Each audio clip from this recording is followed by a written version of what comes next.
வணக்கம். இது கொங்குநாடு சமையல். இன்றைக்கி ஒரு அட்டகாசமான ரசம் ரெசிபி தான் நம்ம இன்றைக்கி பார்க்க போகிறோங்க.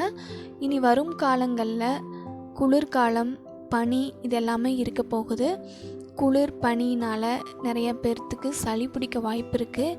இந்த ரசத்தை நீங்கள் இப்படி செஞ்சு சாப்பிட்டீங்க அப்படின்னா நெஞ்சு சளியிலிருந்து எல்லாமே பஞ்சாக பறந்து போயிருங்க. தூதுவளை ரசம் தான் எப்படி செய்யலாங்கிறத இன்றைக்கி பார்க்க போகிறோம். தூதுவளந்தலையில் கால்சியம் அதிகமாக இருக்குன்னு சொல்லியிருக்காங்க. கால்சியம் சத்து அதிகமாக இருக்கிறதுனால நம்மளோட உடம்பு எலும்பு எல்லாமே வலுப்பெறும். நம்ம வீடியோவை ஸ்கிப் பண்ணாமல் பாருங்கள். நம்ம சேனலை சப்ஸ்கிரைப் பண்ணாமல் இருந்தீங்க அப்படின்னா ஞாபகமாக சப்ஸ்கிரைப் பண்ணிடுங்க. வாங்க வீடியோக்குள்ளே போகலாம். இன்றைக்கி நான் கொஞ்சமாக புளி ஊற வச்சுருக்கேன் தண்ணியில். தேவைக்கேற்ப மிளகாய், தக்காளி 1 நறுக்கி வச்சுருக்கேன், 7-8 பூண்டு, மிளகு குறுமிளகு ஒரு 10-12 எடுத்துருக்கேங்க. 1 டீஸ்பூன் சீரகம் எடுத்திருக்கேன். 1 கைப்பிடி தூதுவளை இலை எடுத்திருக்கேங்க. நம்ம வீடியோவை ஸ்கிப் பண்ணாமல் பாருங்கள், அப்போ தான் ஒவ்வொரு ஸ்டெப்பும் உங்களுக்கு புரியும். இப்போது நம்ம அரைக்க வேண்டியதை இப்போ அரைச்சி எடுத்துக்கலாங்க. இப்போ நான் ஒரு மிக்ஸி ஜார் எடுத்திருக்கேன். அதில் பூண்டு ஆட் பண்ணிக்கலாம். அப்புறம் எடுத்து வச்சுருக்கிற 1 டீஸ்பூன் அளவு சீரகம் ஆட் பண்ணிக்கலாம்.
எடுத்துகிட்டு வரலாம். இந்த வீடியோ இதோட முடியுதுங்க. உங்களுக்கு இந்த வீடியோ பிடிச்சிருந்தால் லைக் பண்ணுங்கள், கமெண்ட் பண்ணுங்கள், ஃப்ரெண்ட்ஸ் அண்ட் ஃபேமிலிக்கு ஷேர் பண்ணுங்கள். நம்ம சேனலை சப்ஸ்கிரைப் பண்ணாமல் இருந்தீங்க அப்படின்னா ஞாபகமாக சப்ஸ்கிரைப் பண்ணிடுங்க. கூடவே இருக்க பெல் ஐக்கானை கிளிக் பண்ணுங்கள். அப்போ தான் நான் போடுற ஒவ்வொரு வீடியோ உங்களுக்கு நோட்டிஃபிகேஷன் வரும். அடுத்த இன்ட்ரெஸ்டிங்கான ஒரு வீடியோவுடன் சந்திக்கிறேன். அது வரைக்கும் டேக் கேர்.